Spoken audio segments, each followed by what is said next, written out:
আসসালামু আলাইকুম viewers, welcome back to my channel শখের এগ্রো। আপনারা সবাই কেমন আছেন? আশা করছি আল্লাহর রহমতে সবাই ভালো আছেন।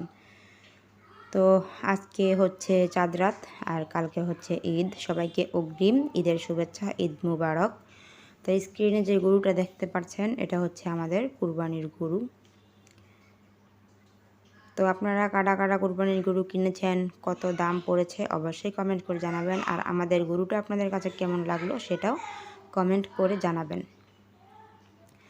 তো গরুটা খেয়ে দিয়ে একটু রেস্ট নিচ্ছে আর কি, দাঁড়ানোই ছিল, খাবার খাওয়ানোর পর একটু শুয়ে আছে, রেস্ট নিচ্ছে।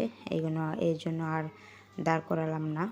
এবার কালো গরু আর কি, আমাদের বেশিরভাগই প্রত্যেকে দিয়ে কালো গরুই নিয়ে আসা হয় আর কি।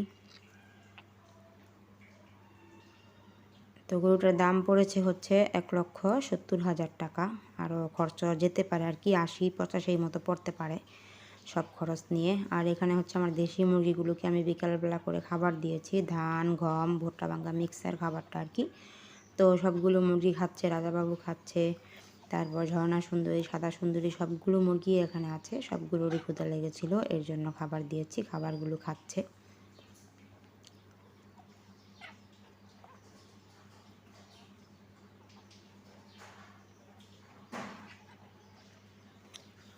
তো আপনারা এরকম বড় দেশি মুরগি যেগুলো ডিম পাড়ে সেগুলোকে এরকম খাবার দিতে পারেন, ধান, গম, ভুট্টা ভাঙ্গা মিক্স করে আর কি। আমি যেরকম করে দিচ্ছি আর কি মিক্সার খাবারটা।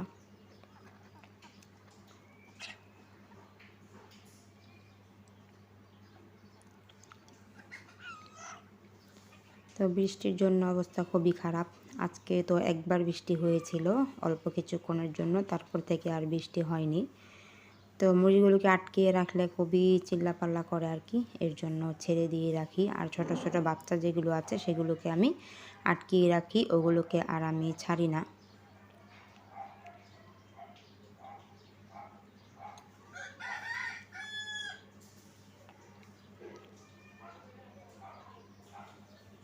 এখন হচ্ছে কয়েকটা মুরগি ডিম দিচ্ছে, লালবানু ডিম দিচ্ছে, তারপর ফুটাফুটি মুরগিটা ডিম দিচ্ছে। মানে 2-3টা মুরগি এখন ডিম দিচ্ছে, আর সবগুলো মুরগি ডিম পাড়া এখন বন্ধ আছে। মনে হচ্ছে কয়েকদিনের মধ্যেই ডিম পারবে আবারও। তো আজকের ভিডিওটা আপনাদের কাছে কেমন লাগলো অবশ্যই কমেন্ট করে জানাবেন। আপনাদের জন্যই আমি আমার ভিডিওগুলো আপলোড করে থাকি, আপনাদের কাছে ভালো লাগলেই আমার ভিডিও করা সার্থক। আর যারা নাকি আমার চ্যানেলটা সাবস্ক্রাইব করেননি, আমার চ্যানেলটা সাবস্ক্রাইব করে পাশে থাকা বেল আইকনটি বাজিয়ে দিবেন নিত্য নতুন দেশি মুরগির ভিডিও পেতে। ভিডিওটা এখানে শেষ করছি। সবাই ভালো থাকবেন, সুস্থ থাকবেন। আসসালামু আলাইকুম।